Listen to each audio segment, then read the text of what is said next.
ನಮಸ್ಕಾರ. ಬೆಳಗ್ಗೆಯಿಂದ ಇದುವರೆಗೂ ನಡೆದ ಸುದ್ದಿಗಳ ಕ್ವಿಕ್ ಲುಕ್. ಎಲ್ಲೆಲ್ಲಿ ಏನೇನಾಯಿತು ಅನ್ನೋದರ ಕಂಪ್ಲೀಟ್ ಡೀಟೇಲ್ಸ್ ಅರ್ಧ ಗಂಟೆಯಲ್ಲಿ ನಿಮ್ಮ ಮುಂದೆ.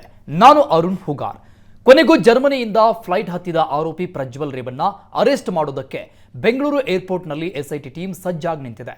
ಇತ್ತ ವಾಲ್ಮೀಕಿ ಅಭಿವೃದ್ಧಿ ನಿಗಮದ ಅಧಿಕಾರಿ ಚಂದ್ರಶೇಖರ್ ಆತ್ಮಹತ್ಯೆ ಪ್ರಕರಣದಲ್ಲಿ ರಾಜಕೀಯ ಜೋರಾಗಿದೆ. ಇದರ ಜೊತೆಗೆ ಇನ್ನಷ್ಟು ಇಂಟ್ರೆಸ್ಟಿಂಗ್ ಸುದ್ದಿಗಳನ್ನು ನೋಡೋಣ ಕರ್ನಾಟಕ ನ್ಯೂಸ್ ಎಕ್ಸ್‌ಪ್ರೆಸ್‌ನಲ್ಲಿ. 34 ದಿನಗಳ ಪ್ರಜ್ವಲ್ ಕಣ್ಣಾಮುಚ್ಚಾಲೆ ಆಟಕ್ಕೆ ಕೊನೆಗೂ ಇವತ್ತು ತೆರೆ ಬೀಳ್ತಾ ಇದೆ. ಜರ್ಮನಿಯ ಮ್ಯೂನಿಚ್ನಿಂದ ಇವತ್ತು ಸಂಜೆ 4:09ಕ್ಕೆ ಟೇಕ್ ಆಫ್ ಆದ LH764 ಫ್ಲೈಟ್ನ business class seat number 8G ಆಗಮಿಸ್ತಾ ಇದ್ದಾರೆ. ಮಧ್ಯರಾತ್ರಿ 1 ಗಂಟೆ ಸುಮಾರಿಗೆ ಕೆಂಪೇಗೌಡ ಏರ್ಪೋರ್ಟ್ನಲ್ಲಿ ಫ್ಲೈಟ್ ಲ್ಯಾಂಡ್ ಆಗಲಿದೆ. ಇತ್ತ ಪ್ರಜ್ವಲ್ ಬಂಧನಕ್ಕೆ ವಿಮಾನ ನಿಲ್ದಾಣದಲ್ಲೇ ಎಸ್ಐಟಿ ಕಾದು ಕುಳಿತಿದೆ.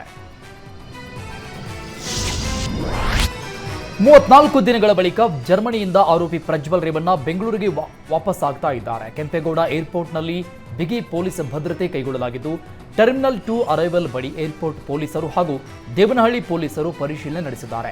ಪ್ರಜ್ವಲ್ ಬರ್ತಾ ಇದ್ದಂತೆ ಇಮಿಗ್ರೇಷನ್ ಅಧಿಕಾರಿಗಳು ಲುಕೌಟ್ ನೋಟಿಸ್ ಬಗ್ಗೆ ಪ್ರಜ್ವಲ್ ರೇವಣ್ಣಗೆ ಮನವರಿಕೆ ಮಾಡಿಕೊಂಡಿದ್ದಾರೆ. ಬಳಿಕ ಎಸ್ಐಟಿ ಟೀಮ್ ತಮ್ಮ ವಶಕ್ಕೆ ಪಡೆಯಲಿದೆ. ಕೆಂಪೇಗೌಡ ಏರ್ಪೋರ್ಟ್ನಿಂದ ಮೆಡಿಕಲ್ ಟೆಸ್ಟ್ಗೆ ಬೌರಿಂಗ್ ಆಸ್ಪತ್ರೆಗೆ ಪ್ರಜ್ವಲ್ ರೇವಣ್ಣನನ್ನ ಕರೆದೊಯ್ಯುವ ಸಾಧ್ಯತೆ ಇದ್ದು ಎಲ್ಲಾ ಸಿದ್ಧತೆಗಳನ್ನು ನಡೆಸಲಾಗಿದೆ. ರಾತ್ರಿ 10:30ರಿಂದಲೇ ಬೌರಿಂಗ್ ಆಸ್ಪತ್ರೆ ಸುತ್ತಮುತ್ತ ಬಿಗಿ ಪೊಲೀಸ್ ಬಂದೋಬಸ್ತ್ಗೆ ಸೂಚನೆ ನೀಡಲಾಗಿದೆ. ಇಂದು ರಾತ್ರಿಯೇ ಪ್ರಜ್ವಲ್ ರೇವಣ್ಣ ಬೆಂಗಳೂರಿಗೆ ಆಗಮಿಸುವ ಹಿನ್ನೆಲೆಯಲ್ಲಿ ಸಿಎಂ ಸಿದ್ದರಾಮಯ್ಯ, ಡಿಸಿಎಂ ಡಿಕೆಶಿ ನೇತೃತ್ವದಲ್ಲಿ ಹಿರಿಯ ಪೊಲೀಸ್ ಅಧಿಕಾರಿಗಳ ಜೊತೆ ಸಿಎಂ ಕಾವೇರಿ ನಿವಾಸದಲ್ಲಿ ಸಭೆ ನಡೆಸಲಾಯಿತು. ಪ್ರಜ್ವಲ್ ಬೆಂಗಳೂರಿಗೆ ಬರ್ತಾ ಇದ್ದ ಹಾಗೆ ಕಾನೂನು ಕ್ರಮಗಳ ಬಗ್ಗೆ ಅಧಿಕಾರಿಗಳಿಂದ ಸಿಎಂ ಡಿಸಿಎಂ ಮಾಹಿತಿ ಪಡೆದರು. ಸಭೆಯಲ್ಲಿ DG Ashok Kumar, intelligence ADGP Sharath Chandra, Bengaluru commissioner Dayanand ಸಭೆಯಲ್ಲಿ ಭಾಗಿಯಾಗಿದ್ದರು. ಅಶ್ಲೀಲ ವಿಡಿಯೋ ವೈರಲ್ ಪ್ರಕರಣ ವಿರೋಧಿಸಿ ಹಾಸನದಲ್ಲಿ ವಿವಿಧ ಸಂಘಟನೆಗಳು ಬೃಹತ್ ಪ್ರತಿಭಟನೆ ನಡೆಸಿದವು. ಜಿಲ್ಲಾಧಿಕಾರಿ ಕಚೇರಿ ಎದುರು ಬೃಹತ್ ವೇದಿಕೆ ನಿರ್ಮಿಸಿ ಪ್ರತಿಭಟನೆ ನಡೆಸಿದ್ದಾರೆ. ಹೇಮಾವತಿ ವೃತ್ತದಿಂದ ಜಿಲ್ಲಾಧಿಕಾರಿ ಕಚೇರಿಯವರೆಗೂ ಪ್ರತಿಭಟನೆ ರ್ಯಾಲಿ ನಡೆಸಿ ಆಕ್ರೋಶ ವ್ಯಕ್ತಪಡಿಸಿದರು. ಈ ವೇಳೆ ಪ್ರಜ್ವಲ್ ಬಂಧಿಸಿ ಸಂತ್ರಸ್ತರಿಗೆ ನ್ಯಾಯ ಒದಗಿಸಬೇಕು, ವಿಡಿಯೋ ಹರಿಬಿಟ್ಟವರಿಗೆ ಶಿಕ್ಷೆ ಆಗಬೇಕು ಅಂತ ಆಗ್ರಹಿಸಿದ್ದಾರೆ. ಪ್ರಜ್ವಲ್ ರೇವಣ್ಣ ಪ್ರಕರಣದಲ್ಲಿ ನಾವು ಸ್ಪಷ್ಟವಿದ್ದೇವೆ. ಕಾನೂನು ಕ್ರಮಕ್ಕೆ ಒಳಗಾಗಬೇಕು, ದೊಡ್ಡ ಪ್ರಮಾಣದ ಶಿಕ್ಷೆ ಆಗಬೇಕು ಅಂತ ಕೊಪ್ಪಳದಲ್ಲಿ ಮಾಜಿ ಸಿಎಂ ಬೊಮ್ಮಾಯಿ ಹೇಳಿದರು. ಪ್ರಜ್ವಲ್ ಎಷ್ಟು ಹೇಯ ಕೃತ್ಯ ಮಾಡಿದ್ದಾರೋ ಅದನ್ನ ಪ್ರಚಾರ ಮಾಡಿದ್ದು ಅಷ್ಟೇ ತಪ್ಪು.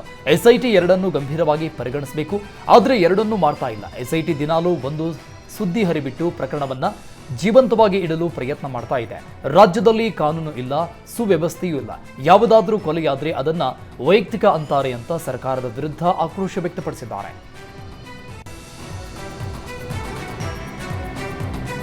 ಪ್ರಜ್ವಲ್ ರೇವಣ್ಣ ಪೆನ್ಡ್ರೈವ್ ವೈರಲ್ ಪ್ರಕರಣದಲ್ಲಿ ಬಂಧನವಾಗಿದ್ದ ಆರೋಪಿಗಳಿಗೆ ಜಾಮೀನು ಮಂಜೂರಾಗಿದೆ. ಪೆನ್ಡ್ರೈವ್ ಹಂಚಿಕೆ ಪ್ರಕರಣದ 6ನೇ ಮತ್ತು 7ನೇ ಆರೋಪಿಯಾಗಿರುವ ಯಲಗುಂದ ಚೇತನ್ ಹಾಗೂ ಲಿಖಿತ್ ಗೌಡಗೆ ಬೇಲ್ ಸಿಕ್ಕಿದೆ. ಹಾಸನದ 3ನೇ ಅಧಿಕ ಜಿಲ್ಲಾ ಮತ್ತು ಸತ್ರ ನ್ಯಾಯಾಲಯ ಜಾಮೀನು ಮಂಜೂರು ಮಾಡಿ ಆದೇಶ ಹೊರಡಿಸಿದೆ. ನನ್ನ ಮೇಲೆ ಸಿಎಂ ಮೇಲೆ ಶತ್ರು ಭೈರವಿ ಯಾಗ, ಮಾರಣ ಮೋಹನ ಸ್ತಂಭನ ಪ್ರಯೋಗ ಮಾಡ್ತಾ ಇದ್ದಾರೆ ಅಂತ ಡಿಕೆ ಶಿವಕುಮಾರ್ ಆರೋಪ ಮಾಡಿದ್ದಾರೆ.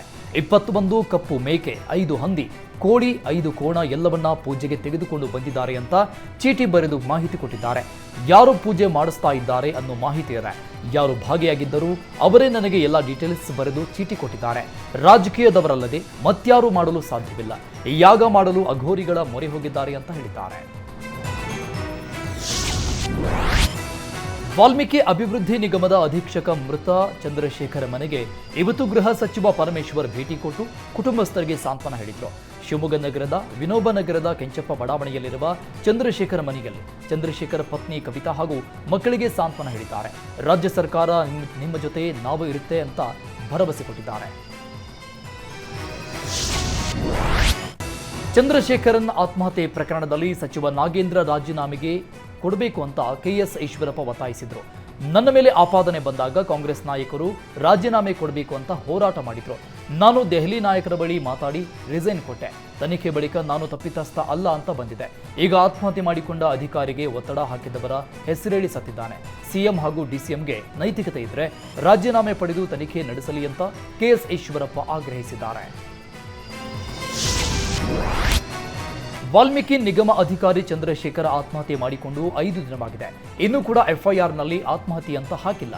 ಪ್ರಕರಣ ಮುಚ್ಚಿ ಹಾಕುವ ಪ್ರಯತ್ನ ನಡೆದಿದೆ ಅಂತ ಸಿಟಿ ರವಿ ಆಕ್ರೋಶ ವ್ಯಕ್ತಪಡಿಸಿದರು. ಪ್ರಕರಣದಲ್ಲಿ ಶಾಮೀಲಾದ ಅಧಿಕಾರಿಗಳ ಹೆಸರು ಹಾಕಿದ್ದಾರೆ. ಎಸ್ಟಿ ಕಾಯ್ದೆ ಅಡಿ ದೂರು ಹಾಕಿಲ್ಲ. ಪ್ರಕರಣ ಮುಚ್ಚಿ ಹಾಕುವ ಪ್ರಯತ್ನ ನಡೀತಾ ಇದೆ. ಈ ಕೇಸ್ ಸುಪ್ರೀಂ ಕೋರ್ಟ್ ಅಥವಾ ಹೈಕೋರ್ಟ್ ನ್ಯಾಯಾಧೀಶರ ನೇತೃತ್ವದಲ್ಲಿ ತನಿಖೆ ಆಗಬೇಕು ಅಂತ ಆಗ್ರಹಿಸಿದ್ದಾರೆ.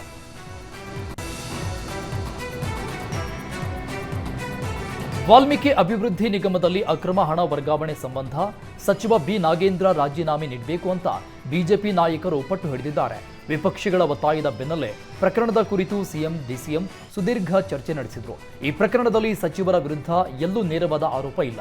ಹಾಗಾಗಿ ಸತ್ಯಾಸತ್ಯತೆ ಹೊರ ಬರೋವರೆಗೂ ಯಾವುದೇ ತೀರ್ಮಾನ ಕೈಗೊಳ್ಳೋದು ಬೇಡ ಅಂತ ಸಿಎಂ ಡಿಸಿಎಂ ಸಭೆಯಲ್ಲಿ ತೀರ್ಮಾನಿಸಿದ್ದಾರೆ. ಸಿಐಡಿ ತನಿಖೆಯ ಬಳಿಕ ತೀರ್ಮಾನ ಮಾಡೋಣ ಅಂತ ಸಭೆಯಲ್ಲಿ ಸಿಎಂ ತಿಳಿಸಿದ್ದಾರೆ ಎನ್ನಲಾಗ್ತಿದೆ. ವಾಲ್ಮೀಕಿ ನಿಗಮ ಅಧಿಕಾರಿ ಆತ್ಮಹತ್ಯೆ ಪ್ರಕರಣದ ಬೆನ್ನಲ್ಲೇ ಸಚಿವ ನಾಗೇಂದ್ರ ರಾಜೀನಾಮೆಗೆ ಬಿಜೆಪಿ ಆಗ್ರಹಿಸಿದೆ. ಬಿಜೆಪಿ ನಾಯಕರ ಆರೋಪಕ್ಕೆ ಗೃಹ ಸಚಿವ ಜಿ ಪರಮೇಶ್ವರ್ ತಿರುಗೇಟು ಕೊಟ್ಟರು.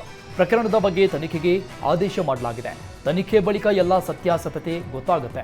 ಒಂದು ಅಕೌಂಟ್ನಿಂದ ಇನ್ನೊಂದು ಅಕೌಂಟ್ಗೆ ಹಣ ವರ್ಗಾವಣೆಯಾಗಿದೆ. ಅಲ್ಲಿಂದ 4-5 ಅಕೌಂಟ್ಗೆ ಹಣ ಹೋಗಿದೆ. ತನಿಖೆ ಆಗುವವರೆಗೂ ಏನು ಹೇಳೋದಕ್ಕೆ ಆಗಲ್ಲ. ಎಲ್ಲವೂ ತನಿಖೆಯಲ್ಲಿ ಗೊತ್ತಾಗುತ್ತೆ. ಸಚಿವರ ತಲೆದಂಡಕ್ಕೆ ಪುರಾವೆಗಳು ಬೇಕು. ಈಶ್ವರಪ್ಪ ಕೇಸನ್ನ ಇದಕ್ಕೆ ಕಂಪೇರ್ ಮಾಡಬೇಡಿ ಅಂತ ಪರಮೇಶ್ವರ್ ತಿರುಗೇಟು ಕೊಟ್ಟಿದ್ದಾರೆ. ವಾಲ್ಮೀಕಿ ನಿಗಮದ ಅಧಿಕಾರಿ ಚಂದ್ರಶೇಖರ್ ಆತ್ಮಹತ್ಯೆ ಕೇಸ್ಗೆ ಟ್ವಿಸ್ಟ್ ಸಿಕ್ಕಿದೆ. ಚಂದ್ರಶೇಖರ್ ಆತ್ಮಹತ್ಯೆಗೂ ಮುನ್ನ ನಿಗಮದ ಎಂಡಿ ಪದ್ಮನಾಭ ಬ್ಯಾಂಕ್ಗೆ ಬರೆದಿದ್ದ ಪತ್ರ ಪತ್ತೆಯಾಗಿದೆ. ನಿಗಮದಿಂದ ವರ್ಗಾವಣೆ ಆಗಿರುವ ಹಣ ಮರುಪಾವತಿ ಮಾಡಿ ಅಂತ ಪದ್ಮನಾಭ ಪತ್ರ ಬರೆದಿದ್ದಾರೆ. ಮೇ 23ನೇ ತಾರೀಕು ಎಂಡಿ ಪದ್ಮನಾಭ ಬ್ಯಾಂಕ್ಗೆ ಪತ್ರ ಬರೆದಿದ್ರು. ಇದೇ ಕಾರಣಕ್ಕೆ ಚಂದ್ರಶೇಖರ್ ಆತ್ಮಹತ್ಯೆ ಮಾಡಿಕೊಂಡಿರಬಹುದು ಅಂತ ಶಂಕೆ ವ್ಯಕ್ತವಾಗಿದೆ. ಎಚ್ ಆಂಜನೇಯಗೆ ಪರಿಷತ್ ಸ್ಥಾನ ನೀಡಬೇಕು ಅಂತ ಬೆಂಬಲಿಗರು ಒತ್ತಾಯಿಸ್ತಾ ಇದ್ದಾರೆ. ಇವತ್ತು 5 ಜನ ಬೆಂಬಲಿಗರ ನಿಯೋಗ ಸಿಎಂ ಸಿದ್ದರಾಮಯ್ಯ ಭೇಟಿ ಮಾಡಿ ಎಚ್ ಆಂಜನೇಯ ದಲಿತ ನಾಯಕ, ಅವರಿಗೆ ಸ್ಥಾನಮಾನ ಸಿಗಲೇಬೇಕು ಅಂತ ಒತ್ತಾಯಿಸಿದ್ರು. ಪರೋಕ್ಷವಾಗಿ ಈ ಬಾರಿ ಆಂಜನೇಯಗೆ ಪರಿಷತ್ ಸ್ಥಾನ ಇಲ್ಲ ಎಂದಿರುವ ಸಿಎಂ ಮುಂದಿನ ದಿನಗಳಲ್ಲಿ ಅವಕಾಶ ಮಾಡಿಕೊಡುವ ಭರವಸೆ ಕೊಟ್ಟಿದ್ದಾರೆ. ಈ ಬಗ್ಗೆ ಮಾತನಾಡಿದ ಎಚ್ ಆಂಜನೇಯ, ಬೆಂಬಲಿಗ ಸುರೇಶ್ ಸಿಎಂ ಒಳ್ಳೆಯ ರೀತಿಯಲ್ಲಿ ಸ್ಪಂದನೆ ಮಾಡಿದ್ದಾರೆ. ಈಗಾಗಲೇ ಎಂಎಲ್ಸಿ ಅಭ್ಯರ್ಥಿಗಳನ್ನು ಹೈಕಮಾಂಡ್ ತೀರ್ಮಾನ ಮಾಡಿದೆ. ನಾವು ಕೂಡ ಎಚ್ ಆಂಜನೇಯ ಪರವಾಗಿದ್ದೇವೆ. ಮುಂದಿನ ದಿನಗಳಲ್ಲಿ ಅವಕಾಶ ಮಾಡಿಕೊಡುವ ಬಗ್ಗೆ ಭರವಸೆ ನೀಡಿದ್ದಾರೆ ಅಂತ ಹೇಳಿದ್ದಾರೆ. ಕಾಂಗ್ರೆಸ್ನಲ್ಲಿ ಪರಿಷತ್ ಟಿಕೆಟ್ಗೆ ಆಕಾಂಕ್ಷಿಗಳ ದಂಡೆ ಇದೆ. ಈ ಬಗ್ಗೆ ಮಾತನಾಡಿದ ಡಿಸಿಎಂ ಡಿಕೆ ಶಿವಕುಮಾರ್, 300 ಜನರು ಟಿಕೆಟ್ ಕೇಳಿದ್ರು. 65 ಜನರ ಶಾರ್ಟ್ ಲಿಸ್ಟ್ ಮಾಡಿಕೊಟ್ಟಿದ್ದೇವೆ. ಯತೀಂದ್ರಗೆ ಟಿಕೆಟ್ ನೀಡುವ ಬಗ್ಗೆ ವಿಧಾನಸಭೆ ಟಿಕೆಟ್ ಹಂಚಿಕೆ ಟೈಮಲ್ಲಿ ತೀರ್ಮಾನ ಆಗಿತ್ತು. ಹೀಗಾಗಿ ಕನ್ಫರ್ಮ್ ಆಗಿದೆ. ಪರಮೇಶ್ವರ್ ಅಭಿಪ್ರಾಯ ಕೂಡ ಕೇಳಿದ್ದೇವೆ. ಪಕ್ಷಕ್ಕೆ ದುಡಿದವರಿಗೆ ಟಿಕೆಟ್ ಕೊಡ್ತೇವೆ ಅಂತ ಹೇಳಿದ್ದಾರೆ.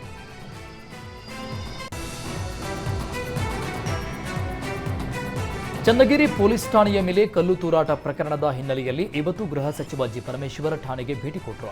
ಪೊಲೀಸ್ ಅಧಿಕಾರಿಗಳ ಬಳಿ ಮಾಹಿತಿ ಪಡೆದ ಪರಮೇಶ್ವರ್, ಪಬ್ಲಿಕ್ ರಿಜಿಸ್ಟರ್ ಏಕೆ ಮೇಂಟೈನ್ ಮಾಡಿದರೆ ತೋರಿಸಿ, ಸಿಸಿ ಕ್ಯಾಮೆರಾ ಫುಟೇಜ್ ತೋರಿಸಿ ಅಂತ ಸಿಬ್ಬಂದಿಗೆ ಕ್ಲಾಸ್ ತೆಗೆದುಕೊಂಡರು. ಎಲ್ಲರಿಗೂ ಸಿಸ್ಟಮ್ ಆಪರೇಟ್ ಮಾಡುವ ಟ್ರೈನಿಂಗ್ ನೀಡಬೇಕು ಅಂತ ಎಸ್ಪಿ ಉಮಾ ಪ್ರಶಾಂತ್ಗೆ ಸೂಚನೆ ಕೊಟ್ಟಿದ್ದಾರೆ. ಬಾಗಲಕೋಟೆ ಮಹಾಲಿಂಗಪುರದಲ್ಲಿ ಮಾಜಿ ಆಯಾ ಮನೆಯಲ್ಲೇ ಗರ್ಭಪಾತ ದಂಧೆ ನಡೆಸ್ತಾ ಇದ್ದ ಪ್ರಕರಣಕ್ಕೆ ಸಂಬಂಧಪಟ್ಟಂಗೆ 3 ಅಧಿಕಾರಿಗಳಿಗೆ ಶೋಕಾಸ್ ನೋಟಿಸ್ ನೀಡಲಾಗಿದೆ. ಖಾಸಗಿ ಆಸ್ಪತ್ರೆಯಲ್ಲಿ ಆಯಾ ಆಗಿ ಕೆಲಸ ಮಾಡ್ತಾ ಇದ್ದ ಕವಿತಾ 4 ತಿಂಗಳ ಗರ್ಭಿಣಿ ಸೋನಾಲಿಗೆ ಗರ್ಭಪಾತ ಮಾಡಿದ್ದು. ಈ ವೇಳೆ ರಕ್ತಸ್ರಾವದಿಂದ ಸೋನಾಲಿ ಸಾವಿಗೀಡಾಗಿದ್ರು. ಇದೀಗ ಪ್ರಕರಣಕ್ಕೆ ಸಂಬಂಧಪಟ್ಟಂಗೆ ಜಮಖಂಡಿ ಉಪವಿಭಾಗಾಧಿಕಾರಿ ಸಂತೋಷ್ ಕಾಮಗೌಡ, ಡಿಎಚ್ಒ ಡಾಕ್ಟರ್ ರಾಜ್ಕುಮಾರ್ ಯರಗಲ್ ಹಾಗೂ ನೋಡಲ್ ಅಧಿಕಾರಿ ಡಾಕ್ಟರ್ ಪಟ್ಟಣ ಶೆಟ್ಟಿ, ಬಾಗಲಕೋಟೆ ಜಿಲ್ಲಾಧಿಕಾರಿ ಜಾನಕಿ ಕೆಎಂ ಶೋಕಾಸ್ ನೋಟಿಸ್ ಜಾರಿ ಮಾಡಿದ್ದಾರೆ. ಕವಿತಾ ಬಾಳನವರ ವಿರುದ್ಧ 2019ರಲ್ಲಿ ಸಹ ಇಂತಹದೇ ಪ್ರಕರಣ ದಾಖಲಾಗಿತ್ತು. ಈ ಕುರಿತು ಇಲಾಖೆ ಸೂಕ್ಷ್ಮವಾಗಿ ಗಮನ ಹರಿಸಬೇಕಿತ್ತು. ನೀವು ಕರ್ತವ್ಯದಲ್ಲಿ ಬೇಜವಾಬ್ದಾರಿ, ನಿರ್ಲಕ್ಷ್ಯ ತೋರಿರುವುದು ಕಂಡುಬಂದಿದೆ. ಈ ಬಗ್ಗೆ 24 ಗಂಟೆಯೊಳಗೆ ಉತ್ತರ ಕೊಡಬೇಕು. ಇಲ್ಲದಿದ್ರೆ ನಿಮ್ಮ ವಿರುದ್ಧ ಕ್ರಮ ತೆಗೆದುಕೊಳ್ಳಲಾಗುತ್ತೆ ಅಂತ ನೋಟಿಸ್ ಜಾರಿ ಮಾಡಲಾಗಿದೆ. ಡಾಕ್ಟರ್ ಮಂಜುನಾಥ್ ಗೆಲುವಿಗೆ ಇನ್ಫೋಸಿಸ್ ಮುಖ್ಯಸ್ಥೆ ಸುಧಾಮೂರ್ತಿ ಹರಕೆ ಹೊತ್ತಿದ್ದಾರೆ. ಸುಧಾಮೂರ್ತಿ ಹರಕೆ ಬಗ್ಗೆ ಸ್ವತಃ ಡಾಕ್ಟರ್ ಮಂಜುನಾಥ್ ಬೆಂಗಳೂರಿನ ಕಾರ್ಯಕ್ರಮವೊಂದರಲ್ಲಿ ಮಾಹಿತಿ ಕೊಟ್ಟಿದ್ದಾರೆ. ಜಯದೇವ ಆಸ್ಪತ್ರೆ ಅಭಿವೃದ್ಧಿಗೆ ಡಾಕ್ಟರ್ ಸುಧಾಮೂರ್ತಿ ಹಾಗೂ ನಾರಾಯಣಮೂರ್ತಿ ಅವರ ಕೊಡುಗೆ ಇದೆ. ಆಸ್ಪತ್ರೆ ಅಭಿವೃದ್ಧಿಗೆ ಸಾಕಷ್ಟು ಸಹಾಯ ಮಾಡಿದ್ರು. ಅವರಿಗೆ ನನ್ನ ಮೇಲೆ ಇಷ್ಟೊಂದು ನಂಬಿಕೆ ಇತ್ತು. ಮೊನ್ನೆಯೂ ಅವರ ಮನೆಗೆ ಹೋದಾಗ ನನ್ನ ಗೆಲುವಿಗೆ ಹರಕೆ ಹೊತ್ತಿರುವುದಾಗಿ ತಿಳಿಸಿದ್ರು. ರಾಯರ ಸನ್ನಿಧಿಯಲ್ಲಿ 6 ಕಿಲೋಮೀಟರ್ ಪಾದಯಾತ್ರೆ ಮಾಡಿ ಸೇವೆ ಮಾಡ್ತೀನಿ ಅಂದ್ರು. ಅವರ ಅಭಿಮಾನಕ್ಕೆ ನಾನು ಚಿರಋಣಿ ಅಂತ ಹೇಳಿದ್ದಾರೆ. ಸಿಇಟಿ ಪರೀಕ್ಷೆ ಫಲಿತಾಂಶ ಪ್ರಕಟಿಸುವಂತೆ ಕರ್ನಾಟಕ ಪರೀಕ್ಷಾ ಪ್ರಾಧಿಕಾರಕ್ಕೆ ವಿದ್ಯಾರ್ಥಿ ಸಂಘಟನೆ ಒತ್ತಾಯ ಮಾಡಿದೆ. ಕೆಮೆಡ್ಕೆ ಫಲಿತಾಂಶ ಪ್ರಕಟಗೊಂಡಿದೆ, ಆದರೆ ಸಿಇಟಿ ಫಲಿತಾಂಶ ಇದುವರೆಗೂ ಪ್ರಕಟ ಮಾಡಿಲ್ಲ. ಸಿಇಟಿ ಫಲಿತಾಂಶ ವಿಳಂಬದಿಂದ ಪೋಷಕರು ಹಾಗೂ ವಿದ್ಯಾರ್ಥಿಗಳು ಆತಂಕಕ್ಕೆ ಒಳಗಾಗಿದ್ದಾರೆ. ಕೆಎ ಸಿಇಟಿ ಎಡವಟ್ಟಿನಿಂದ ವಿದ್ಯಾರ್ಥಿಗಳ ಕಲಿಕೆಯ ಮೇಲೆ ಪರಿಣಾಮ ಬೀರ್ತಾ ಇದೆ. ಕೂಡಲೇ ಸಿಇಟಿ ಪರೀಕ್ಷೆ ಫಲಿತಾಂಶ ಪ್ರಕಟಿಸಿ ಪ್ರವೇಶ ಪ್ರಕ್ರಿಯೆ ಕೂಡಲೇ ಪ್ರಾರಂಭ ಮಾಡುವಂತೆ ವಿದ್ಯಾರ್ಥಿ ಸಂಘಟನೆ ಒತ್ತಾಯ ಮಾಡಿದೆ. ಸಿಬಿಐ ಅಧಿಕಾರಿಗಳ ಹೆಸರಲ್ಲಿ ಅಪಾರ್ಟ್ಮೆಂಟ್ಗೆ ನುಗ್ಗಿ ಡಕಾಯಿತಿ ನಡೆಸಿದ್ದ 4 ಸೋಮದೇವನಹಳ್ಳಿ ಪೊಲೀಸರು ಬಂಧಿಸಿದ್ದಾರೆ. ಕೇರಳ ಮೂಲದ ಪ್ರಮೋದ್, ಅನಂತಕೃಷ್ಣ, ದೀಪಲ್, ಆದರ್ಶ್ ಬಂಧಿತ ಆರೋಪಿಗಳಾಗಿದ್ದಾರೆ. ರಾತ್ರಿ ಅಪಾರ್ಟ್ಮೆಂಟ್ ಸೆಕ್ಯೂರಿಟಿಗೆ ಸಿಬಿಐ ಪೊಲೀಸರು ಅಂತ ಹೇಳಿ ಕಾಲೇಜು ವಿದ್ಯಾರ್ಥಿಗಳು ವಾಸ ಮಾಡುವ ಫ್ಲಾಟ್ಗೆ ನುಗ್ಗಿದ್ದಾರೆ. ಸಿಬಿಐ ಅಧಿಕಾರಿಗಳು ಅಂತ ಐಡಿ ಕಾರ್ಡ್ ತೋರಿಸಿ ಲಾಠಿಯಿಂದ ಹಲ್ಲೆ ಮಾಡಿ ಗನ್ ತೋರಿಸಿ ಬೆದರಿಕೆ ಹಾಕಿ 90,000 ಹಣ ದೋಚಿದ್ದಾರೆ. ಈ ಘಟನೆ ಬಳಿಕ ಸೋಮದೇವನಹಳ್ಳಿ ಪೊಲೀಸರಿಗೆ ಹಲ್ಲೆಗೆ ಒಳಗಾದವರು ಮಾಹಿತಿ ಕೊಟ್ಟಿದ್ದಾರೆ. ತಮಿಳುನಾಡಿನ ಕಡೆ ಆರೋಪಿಗಳು ಎಸ್ಕೇಪ್ ಆಗ್ತಾ ಇದ್ದ ಮಾಹಿತಿ ಪಡೆದ ಪೊಲೀಸರು ತಮಿಳುನಾಡಿನ ಧರ್ಮಪುರಿಯಲ್ಲಿ ಆರೋಪಿಗಳನ್ನ ಹೆಡೆಮುರಿ ಕಟ್ಟಿದ್ದಾರೆ. ಮಂಗಳೂರಿನ ಕಂಕನಾಡಿಯ ಮಸೀದಿ ಬಳಿಯ ರಸ್ತೆಯಲ್ಲಿ ಮೇ 24ರಂದು ನಡೆದಿದ್ದ ನಮಾಜ್ ಬಗ್ಗೆ ಪೊಲೀಸರು ಸುಮೋಟೋ ಪ್ರಕರಣ ದಾಖಲಿಸಿಕೊಂಡಿದ್ರು. ಇದೀಗ ಸ್ವಯಂ ಪ್ರೇರಿತವಾಗಿ ಕೇಸು ದಾಖಲಿಸಿಕೊಂಡಿದ್ದನ್ನ ಪೊಲೀಸರು ವಾಪಸ್ ಪಡೆಯುವುದಕ್ಕೆ ಸಿದ್ಧತೆ ನಡೆಸಿದ್ದಾರೆ ಎನ್ನಲಾಗ್ತಿದೆ. ಆದರೆ ಈ ಬಗ್ಗೆ ಮಂಗಳೂರು ಕಮಿಷನರ್ ಅನುಪಮ್ ಅಗರ್ವಾಲ್ ಅಧಿಕೃತ ಮಾಹಿತಿ ನೀಡಿಲ್ಲ. ಇನ್ನು ಕದ್ರಿ ಪೊಲೀಸರು ರಸ್ತೆಯಲ್ಲಿ ನಮಾಜ್ ಮಾಡಿದ್ದಕ್ಕೆ ಸುಮೋಟೋ ಪ್ರಕರಣ ದಾಖಲಿಸಿಕೊಂಡಿದ್ರು. ಇದಕ್ಕೆ ಕರಾವಳಿಯ ಮುಸ್ಲಿಮರು ಹಾಗೂ ಪ್ರಗತಿಪರರಿಂದ ತೀವ್ರ ಆಕ್ರೋಶ ವ್ಯಕ್ತವಾಗಿತ್ತು. ಹೇಮಾವತಿ ಲಿಂಕ್ ಕೆನಾಲ್ ವಿರೋಧಿಸಿ ಗೃಹ ಸಚಿವ ಪರಮೇಶ್ವರ್ ಮನೆಗೆ ಮುತ್ತಿಗೆಗೆ ಯತ್ನಿಸಿದ ಬಿಜೆಪಿ ಕಾರ್ಯಕರ್ತರನ್ನ ಪೊಲೀಸರು ವಶಕ್ಕೆ ಪಡೆದುಕೊಂಡಿದ್ದಾರೆ. ಪರಮೇಶ್ವರ ಮನೆ ಮುಂದೆ ಶಾಸಕ ಸುರೇಶ್ ಗೌಡ ನೇತೃತ್ವದಲ್ಲಿ ಬಿಜೆಪಿ ಕಾರ್ಯಕರ್ತರು ಪ್ರತಿಭಟಿಸಿದರು. ಪ್ರತಿಭಟನಾಕಾರರು ಪರಮೇಶ್ವರ ಮನೆಯ ಗೇಟ್ ಬಳಿ ಆಗಮಿಸ್ತಾ ಇದ್ದಂತೆ ಪೊಲೀಸರು ತುರುಬೇಕೆರೆ ಶಾಸಕ ಎಂಟಿ ಕೃಷ್ಣಪ್ಪ ಹಾಗೂ ಶಾಸಕ ಸುರೇಶ್ ಗೌಡ ಸೇರಿದಂತೆ ಬಿಜೆಪಿ ಕಾರ್ಯಕರ್ತರನ್ನ ವಶ ಪಡೆದಿದ್ದಾರೆ. 2024-25ನೇ ಸಾಲಿನ ಶೈಕ್ಷಣಿಕ ವರ್ಷ ಶುರುವಾಗಿದೆ. ಶಾಲೆಗಳು ಪ್ರಾರಂಭವಾಗಿದ್ದು ಮಕ್ಕಳೆಲ್ಲ ಶಾಲೆಗೆ ಬರ್ತಾ ಇದ್ದಾರೆ. ಆದರೆ ಶಾಲೆಗಳಲ್ಲಿ ಮಕ್ಕಳಿಗೆ ಪಾಠ ಮಾಡೋದಕ್ಕೆ ಶಿಕ್ಷಕರೇ ಇಲ್ಲದಂತಾಗಿದೆ. ರಾಜ್ಯದಲ್ಲಿ ವಿಷಯವಾರು ಶಿಕ್ಷಕರ ಕೊರತೆ ಹೆಚ್ಚಾಗಿದೆ. ಕಲ್ಯಾಣ ಕರ್ನಾಟಕ ಭಾಗದಲ್ಲಿ ಸುಮಾರು 17,443 ಜನ ಶಿಕ್ಷಕರ ಕೊರತೆ ಇದೆ. ಈ ಭಾಗದಲ್ಲಿ ಸುಮಾರು 600ಕ್ಕೂ ಅಧಿಕ ಶಾಲೆಗಳಲ್ಲಿ ಒಬ್ಬರೇ ಒಬ್ಬ ಶಿಕ್ಷಕರು ಕಾರ್ಯನಿರ್ವಹಿಸ್ತಾ ಇದ್ದಾರೆ. ಬಳ್ಳಾರಿ ಜಿಲ್ಲೆಯಲ್ಲಿ 1,646 ಶಿಕ್ಷಕರ ಹುದ್ದೆಗಳು ಖಾಲಿ ಇದೆ. ಇನ್ನು ರಾಯಚೂರಲ್ಲಿ ಪ್ರೌಢಶಾಲೆಯಲ್ಲಿ 826 ಹಾಗೂ ಪ್ರಾಥಮಿಕ ಶಾಲೆಯಲ್ಲಿ 3,304 ಹುದ್ದೆಗಳು ಸೇರಿದಂತೆ ಒಟ್ಟು 4,130 ಹುದ್ದೆಗಳು ಖಾಲಿ ಇವೆ. ವಿಜಯನಗರ ಜಿಲ್ಲೆಯಾದ್ಯಂತ 1,103 ಶಿಕ್ಷಕರ ಹುದ್ದೆಗಳು ಖಾಲಿ ಇದ್ದರೆ ಯಾದಗಿರಿ ಜಿಲ್ಲೆಯಲ್ಲಿ 3,024 ಶಿಕ್ಷಕರು ಬೇಕಾಗಿದ್ದಾರೆ. ಹುಬ್ಬಳ್ಳಿ ಧಾರವಾಡ ಪಾಲಿಕೆ ಸದಸ್ಯನ ಕೊಲೆಗೆ ಯತ್ನಿಸಿದ ಆರೋಪಿಯನ್ನ ಪೊಲೀಸರು 8 ವರ್ಷಗಳ ಬಳಿಕ ಬಂಧಿಸಿದ್ದಾರೆ. 2016ರಲ್ಲಿ ಸೈಫ್ ಅಲಿ ಎಂಬ ಆರೋಪಿ ಪಾಲಿಕೆ ಸದಸ್ಯ ಆರಿಫ್ ಭದ್ರಾಪುರ ಕೊಲೆಗೆ ಯತ್ನ ಮಾಡಿದ್ದ. ಆಗ ಪೊಲೀಸರು ಆರೋಪಿಯನ್ನ ಬಂಧಿಸಿ ಜೈಲಿಗಟ್ಟಿದ್ರು. ಆದರೆ ಜಾಮೀನು ಪಡೆದು ಹೊರಬಂದಿದ್ದ ಆರೋಪಿ ಸೈಫ್ ಅಲಿ ತಲೆಮರೆಸಿಕೊಂಡಿದ್ದ. ಫಕೀರ ವೇಷ ಧರಿಸಿ ದೇಶ ಸುತ್ತಾ ಇದ್ದ ಸೈಫ್ ಅಲಿಯನ್ನ ಹುಬ್ಬಳ್ಳಿ ಶಹರ ಪೊಲೀಸರು ಬಂಧಿಸಿದ್ದಾರೆ. ಶಿವಮೊಗ್ಗದಲ್ಲಿ ಕಿಡಿಗೇಡಿಗಳ ಹಾವಳಿ ಹೆಚ್ಚಾಗಿದೆ. ಶಿವಮೊಗ್ಗದ ಹೊಸಮಣಿ ಬಡಾವಣೆಯಲ್ಲಿ ಕಿಡಿಗೇಡಿಗಳ ರಸ್ತೆ ಬದಿ ನಿಲ್ಲಿಸಿದ ವಾಹನಗಳನ್ನು ಜಖಂ ಮಾಡಿದ್ದಾರೆ. ನಿನ್ನೆ ರಾತ್ರಿ ಕಿಡಿಗೇಡಿಗಳು ಬರ್ತ್ಡೇ ಪಾರ್ಟಿ ಮಾಡಿ ಗಾಂಜಾ ಮತ್ತಿನಲ್ಲಿ 2 ಕಾರು, 2 ಆಟೋ ಹಾಗೂ 2 ಬೈಕ್ಗಳನ್ನು ಜಖಂ ಮಾಡಿದ್ದಾರೆ. ರೌಡಿ ಚಟುವಟಿಕೆ ಹಿನ್ನೆಲೆಯ ಯುವಕರ ಗುಂಪು ಕೃತ್ಯ ಎಸಗಿದೆ ಅಂತ ಸಾರ್ವಜನಿಕರು ಆಕ್ರೋಶ ವ್ಯಕ್ತಪಡಿಸಿದ್ದಾರೆ. ಹೊಸಪೇಟೆಯಲ್ಲಿ ನೀರಿನ ಜಗಳ ಮುಗಿತಾ ಇಲ್ಲ. ಹಾಲಿ ಮಾಜಿಗಳ ಶಾಸಕರ ವಾಗ್ವಾದ ಮುಗಿತು. ಇದೀಗ ನಾರಿಮಣಿಗಳ ಜಟಾಪಟಿ ಜೋರಾಗಿದೆ. ಶಾಸಕ ಗವಿಯಪ್ಪ ಆನಂದ್ ಸಿಂಗ್ ಮಧ್ಯೆ ಟ್ಯಾಂಕರ್ ನೀರಿಗಾಗಿ ಜಟಾಪಟಿ ನಡೆದಿತ್ತು. ಇದೀಗ ಕಾಂಗ್ರೆಸ್ ಕಾರ್ಯಕರ್ತೆಯರು ಜಟಾಪಟಿಗೆ ಇಳಿದಿದ್ದಾರೆ. ಒಬ್ಬರು ಗವಿಯಪ್ಪ ಪರ ಮಾತಾಡಿದ್ರೆ ಮತ್ತೊಬ್ಬರು ಆನಂದ್ ಸಿಂಗ್ ಪರ ಮಾತನಾಡ್ತಾ ಇದ್ದಾರೆ. ಟ್ಯಾಂಕರ್ ನೀರು ಕೊಡುವ ವಿಚಾರಕ್ಕೆ ಶಾಸಕ ಗವಿಯಪ್ಪ ವಿರುದ್ಧವೇ ಮಾತಾಡಿದ್ದ ಕಾಂಗ್ರೆಸ್ ಕಾರ್ಯಕರ್ತೆಯನ್ನ ಹೊಸಪೇಟೆ ಕಾಂಗ್ರೆಸ್ ಮಹಿಳಾ ಘಟಕ ತರಾಟೆ ತೆಗೆದುಕೊಂಡಿದೆ. ಹಿಂದೆ ಇದೇ ಆನಂದ್ ಸಿಂಗ್ ರನ್ನ ಬೈದಿದ್ರ, ಈಗ ಅದೇ ಆನಂದ್ ಸಿಂಗ್ ರನ್ನ ಹೊಗಳ್ತಾ ಇದ್ದೀರಾ? ಇಂದುಮತಿ ಮಾತಾಡಿರೋದ್ರ ಹಿಂದೆ ಆನಂದ್ ಸಿಂಗ್ ಕೈವಾಡ ಇದೆ ಅಂತ ಆಕ್ರೋಶ ವ್ಯಕ್ತಪಡಿಸಿದ್ದಾರೆ. ಯಾದಗಿರಿ ಜಿಲ್ಲೆಯಾದ್ಯಂತ ಸುರಿದ ಧಾರಾಕಾರ ಮಳೆಗೆ ಮರಗಳು ವಿದ್ಯುತ್ ಕಂಬದ ಮೇಲೆ ಬಿದ್ದಿವೆ. ಇದರಿಂದಾಗಿ ಜಿಲ್ಲೆಯ ವಿವಿಧೆಡೆ ವಿದ್ಯುತ್ ಸಂಪರ್ಕ ಕಡಿತವಾಗಿದ್ದು ಜನರು ನಿತ್ಯ ನರಕ ಯಾತನೆ ಅನುಭವಿಸುವಂತಾಗಿದೆ. ವಿದ್ಯುತ್ ಸಮಸ್ಯೆಯಿಂದ ಬೇಸತ್ತಿರುವ ಯಾದಗಿರಿ ಜಿಲ್ಲೆಯ ಸುರಪುರ ತಾಲೂಕಿನ ಕಕ್ಕೇರ ಪುರಸಭೆಯ ಸದಸ್ಯರು, ರೈತರು ಹಾಗೂ ವಿವಿಧ ಸಂಘ ಸಂಸ್ಥೆಯ ಮುಖಂಡರು ಕೆಇಬಿ ಕಚೇರಿಗೆ ಮುತ್ತಿಗೆ ಹಾಕಿ ಪ್ರತಿಭಟಿಸಿದರು. ಅಧಿಕಾರಿಗಳು ದೂರವಾಣಿ ಕರೆ ಮಾಡಿದ್ರೂ ಸ್ಪಂದನೆ ಕೊಡ್ತಾ ಇಲ್ಲ. ಕಳೆದ 5-6 ದಿನಗಳಿಂದ ವಿದ್ಯುತ್ ಸಮಸ್ಯೆಯನ್ನ ಬಗೆಹರಿಸ್ತಾ ಇಲ್ಲ. ಕೂಡಲೇ ಅಧಿಕಾರಿಗಳು ಸಮಸ್ಯೆಯನ್ನ ಬಗೆಹರಿಸದಿದ್ರೆ ಉಗ್ರ ಹೋರಾಟ ಮಾಡಲಾಗುತ್ತದೆ ಅಂತ ಉಗ್ರ ಹೋರಾಟದ ಎಚ್ಚರಿಕೆ ಕೊಟ್ಟಿದ್ದಾರೆ. ಕುಡಿದ ಅಮಲಲ್ಲಿ ಶೋರೂಮ್ ಮುಂದೆ ನಿಂತಿದ್ದ 5 ಕಾರುಗಳಿಗೆ ಡಿಕ್ಕಿ ಹೊಡೆದ ಘಟನೆ ದಾವಣಗೆರೆಯ ಅವರಗೆರೆ ಬಳಿ ಇರುವ ಆದಿಶಕ್ತಿ ಟಾಟಾ ಶೋರೂಮ್ ಮುಂಭಾಗ ನಡೆದಿದೆ. ರುದ್ರೇಶ್ ಎಂಬಾತ ಕುಡಿದ ಮತ್ತಿನಲ್ಲಿ ಟ್ರ್ಯಾಕ್ಟರ್ ಚಲಾಯಿಸಿ ಸರ್ವಿಸ್ಗೆ ನಿಲ್ಲಿಸಿದ ಕಾರುಗಳಿಗೆ ಡಿಕ್ಕಿ ಹೊಡೆದಿದ್ದಾನೆ. ಡಿಕ್ಕಿ ಹೊಡೆದ ರಭಸಕ್ಕೆ 5 ಕಾರುಗಳು ಜಖಂಗೊಂಡಿವೆ. ದಾವಣಗೆರೆ ಆರ್ಎಂಸಿ ಪೊಲೀಸ್ ಠಾಣಾ ವ್ಯಾಪ್ತಿಯಲ್ಲಿ ಈ ಘಟನೆ ನಡೆದಿದೆ. ಜಲಜೀವನ್ ಮಿಷನ್ ಪೈಪ್ಗಳಿಗೆ ಆಕಸ್ಮಿಕವಾಗಿ ಬೆಂಕಿ ತಗುಲಿ ಲಕ್ಷಾಂತರ ರೂಪಾಯಿ ಮೌಲ್ಯದ ಪೈಪ್ಗಳು ಬೆಂಕಿಗೆ ಆಹುತಿಯಾಗಿದೆ. ನಂಜನಗೂಡು ತಾಲೂಕಿನ ಹುಲ್ಲಹಳ್ಳಿಯಲ್ಲಿ ಮನೆ ಮನೆಗೆ ನೀರು ಪೂರೈಸುವುದಕ್ಕೆ ತಂದಿಡಲಾಗಿದ್ದ ಜಲಜೀವನ್ ಮಿಷನ್ ಯೋಜನೆಯ ಪೈಪ್ಗಳು ಭಸ್ಮವಾಗಿದ್ದಾವೆ. ಖಾಲಿ ಜಾಗವೊಂದರಲ್ಲಿ ಯಾವುದೇ ರಕ್ಷಣೆ ಇಲ್ಲದೆ ಪ್ಲಾಸ್ಟಿಕ್ ಪೈಪ್ಗಳನ್ನು ಇಡಲಾಗಿತ್ತು. ಆಕಸ್ಮಿಕವಾಗಿ ಬೆಂಕಿ ಬಿದ್ದ ಪರಿಣಾಮ ಲಕ್ಷಾಂತರ ಮೌಲ್ಯದ ಪೈಪ್ಗಳು ಸುಟ್ಟು ಕರಕಲಾಗಿದ್ದಾವೆ. ಸ್ಥಳಕ್ಕೆ ಡಿವೈಎಸ್ಪಿ ರಘು ಭೇಟಿ ನೀಡಿ ಪರಿಶೀಲಿಸಿದ್ದಾರೆ. ಅಮರನಾಥದಲ್ಲಿ ಅರುಣ್ ಯೋಗಿರಾಜ್ ಕೆತ್ತನೆಯ 3 ಅಡಿ ಎತ್ತರದ ಕೃಷ್ಣ ಶಿಲೆ ನಂದಿಯನ್ನ ಪ್ರತಿಷ್ಠಾಪನೆ ಮಾಡಲಾಗುತ್ತೆ. ಅಮರನಾಥ ಹಿಮದ ಶಿವಲಿಂಗದ ಮುಂಭಾಗ ಮೈಸೂರಿನ ಶಿಲ್ಪಿ ಅರುಣ್ ಯೋಗಿರಾಜ್ ಕೆತ್ತಿರುವ ಕೃಷ್ಣ ಶಿಲೆ ನಂದಿಯನ್ನ ಜೂನ್ ಅಂತ್ಯದಲ್ಲಿ ಪ್ರತಿಷ್ಠಾಪನೆ ಸಾಧ್ಯತೆ ಇದೆ. ಇಂಡಿಯಾ ಕೂಟ ಅಧಿಕಾರಕ್ಕೆ ಬಂದರೆ ಮಹಿಳೆಯರ ಖಾತೆಗೆ ಹಣ ಜಮಾವಣೆ ಎಂಬ ರಾಹುಲ್ ಗಾಂಧಿ ಘೋಷಣೆಗೆ ಖಾತೆ ಮಾಡಿಸುವುದಕ್ಕೆ ಮಹಿಳೆಯರು ಮುಗಿಬಿದ್ದಿದ್ದಾರೆ. ಬೆಂಗಳೂರಿನ ಅಂಚೆ ಕಚೇರಿಯ ಮುಂದೆ ಖಾತೆ ಮಾಡಿಸುವುದಕ್ಕೆ ಮಹಿಳೆಯರು ದಂಡಾಗಿ ಆಗಮಿಸ್ತಾ ಇದ್ದಾರೆ. ಮುಂಜಾನೆ 4 ಗಂಟೆಯಿಂದ ಕ್ಯೂ ನಿಂತು ಖಾತೆ ತೆರೆಯುವುದಕ್ಕೆ ಟೋಕನ್ ಪಡಿತಾ ಇದ್ದಾರೆ. 8,500 ರೂಪಾಯಿ ಹಣದ ನಿರೀಕ್ಷೆಯಲ್ಲಿ ಪೋಸ್ಟ್ ಆಫೀಸ್ ಡಿಜಿಟಲ್ ಖಾತೆ ತೆರೆಯುವುದಕ್ಕೆ ಮುಂದಾಗಿದ್ದಾರೆ. ಪೋಸ್ಟ್ ಮುಂದೆ ಸಾಲುಗಟ್ಟಿ ನಿಂತ ಮಹಿಳೆಯರ ಗುಂಪು ನಿಯಂತ್ರಿಸುವುದಕ್ಕೆ ಪೊಲೀಸರು ಹರಸಾಹಸ ಪಡುವಂತಾಗಿದೆ. ಇಡೀ ದೇಶದಲ್ಲಿ ಮಾದರಿಯಾಗಿರುವ ನಮ್ಮ ಮೆಟ್ರೋ ಇದೀಗ ಹೊಸ ಮೈಲಿಗಲ್ಲು ಸೃಷ್ಟಿ ಮಾಡಿದೆ. ಹೊಸ ತಂತ್ರಜ್ಞಾನದ ಬಳಕೆಗೆ ಮುಂದಾದ ನಮ್ಮ ಮೆಟ್ರೋ ಸಖತ್ ಫೇಮಸ್ ಆಗಿತ್ತು. ಇಷ್ಟು ದಿನ ವೃತ್ತಾಕಾರದ ಮಾರ್ಗವಾಗಿ ಅಂಡರ್ ಗ್ರೌಂಡ್ ಕಾಮಗಾರಿ ಮಾಡಿ ಯಶಸ್ವಿಯಾಗಿದ್ದ ಬಿಎಂಆರ್ಸಿಎಲ್ ಇದೀಗ ಬಾಕ್ಸ್ ಆಕಾರದಲ್ಲಿ ಕಾಮಗಾರಿ ಮಾಡಿ ಸಕ್ಸಸ್ ಆಗಿದೆ. ದೇಶದಲ್ಲಿ ಇದೇ ಮೊದಲ ಬಾರಿಗೆ ಬಾಕ್ಸ್ ಆಕಾರದಲ್ಲಿ ಮೆಟ್ರೋ ಸುರಂಗ ಮಾರ್ಗ ಕಾಮಗಾರಿ ಮಾಡುವಲ್ಲಿ ಬಿಎಂಆರ್ಸಿಎಲ್ ಯಶಸ್ವಿಯಾಗಿದೆ. ನಾಗವಾರದ ORR ರೋಡ್ನ ಮೇಲ್ಸೇತುವೆ ಕೆಳಗೆ ಸುರಂಗ ಮಾರ್ಗದ ಕಾಮಗಾರಿ ನಡೀತಾ ಇದೆ. 77 ಮೀಟರ್ ಅಗಲದ ಬಾಕ್ಸ್ ಪುಷಿಂಗ್ ಟೆಕ್ನಾಲಜಿ ಬಳಕೆ ಮಾಡಿ ಕಾಮಗಾರಿ ನಡೆಸ್ತಾ ಇರುವುದಾಗಿ ಬಿಎಂಆರ್ಸಿಎಲ್ ತಿಳಿಸಿದೆ. ಹಾವೇರಿ ಜಿಲ್ಲೆಯಲ್ಲಿ ಡೆಂಘಿ ಹಾವಳಿ ದಿನೇ ದಿನೇ ಹೆಚ್ಚಾಗ್ತಾ ಇದೆ. ಪುಟ್ಟ ಮಕ್ಕಳಲ್ಲಿ ಹೆಚ್ಚು ಡೆಂಘಿ ಪ್ರಕರಣಗಳು ದಾಖಲಾಗಿವೆ. ಜಿಲ್ಲೆಯಲ್ಲಿ ಒಟ್ಟು 162 ಡೆಂಗ್ಯೂ ಪ್ರಕರಣಗಳು ದಾಖಲಾಗಿದ್ದು ಅದರಲ್ಲಿ 108 ಮಕ್ಕಳಿಗೆ ಡೆಂಗ್ಯೂ ಅಟ್ಯಾಕ್ ಆಗಿದೆ.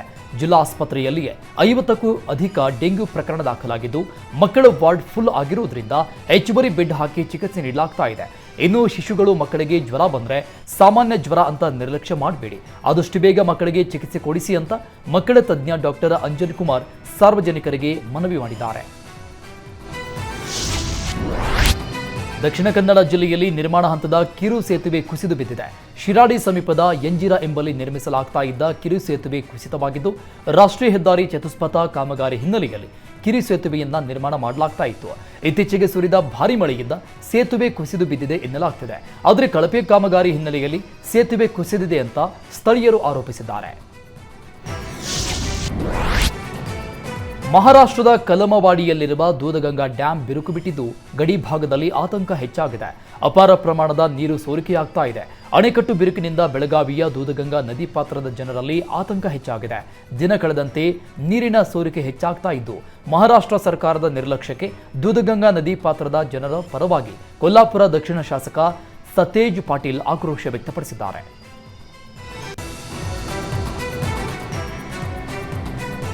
ತಡರಾತ್ರಿ ಮನೆಯಲ್ಲಿದ್ದ ಸಿಲಿಂಡರ್ ಲೀಕ್ ಆಗಿ ಭಾರೀ ಬೆಂಕಿ ಅವಘಡ ಸಂಭವಿಸಿದೆ.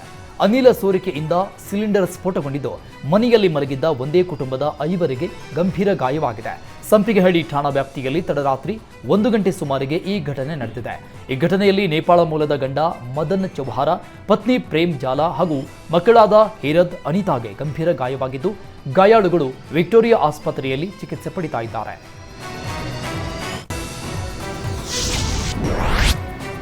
ದಾಖಲೆ ನೀಡಲು ಲಂಚ ಸ್ವೀಕರಿಸುತ್ತಿದ್ದ ಪಿಡಿಒ ಹಾಗೂ ಬಿಲ್ ಕಲೆಕ್ಟರ್ ಲೋಕಾಯುಕ್ತ ಬಲೆಗೆ ಬಿದ್ದಿದ್ದಾರೆ. ಉಪ್ಟೂರು ಪಿಡಿಒ ಇನಾಮತ್ ಉಲ್ಲಾ ಬೇಗ್ ಹಾಗೂ ಬಿಲ್ ಕಲೆಕ್ಟರ್ ಸಂಜಯ್ ಲೋಕಾಯುಕ್ತ ಬಲೆಗೆ ಬಿದ್ದಿದ್ದಾರೆ. ರವಿ ಎಂಬುವರಿಂದ 13,000 ಪಡಿತಾ ಇದ್ದಾಗ ಅಧಿಕಾರಿಗಳು ಕಾರ್ಯಾಚರಣೆ ನಡೆಸಿ ಖೆಡ್ಡಾಗೆ ಕೆಡವಿದ್ದಾರೆ. ಲೋಕಾಯುಕ್ತ ಎಸ್ಪಿ ನಟರಾಜ್ ಮಾರ್ಗದರ್ಶನದಲ್ಲಿ ಡಿವೈಎಸ್ಪಿ ಕೆಸಿ ಪ್ರಕಾಶ್ ನೇತೃತ್ವದಲ್ಲಿ ಪೊಲೀಸ್ ನಿರೀಕ್ಷಕರಾದ ಮಂಜುನಾಥ್, ರಫೀಕ್ ಕಾರ್ಯಾಚರಣೆ ನಡೆಸಿದ್ದಾರೆ.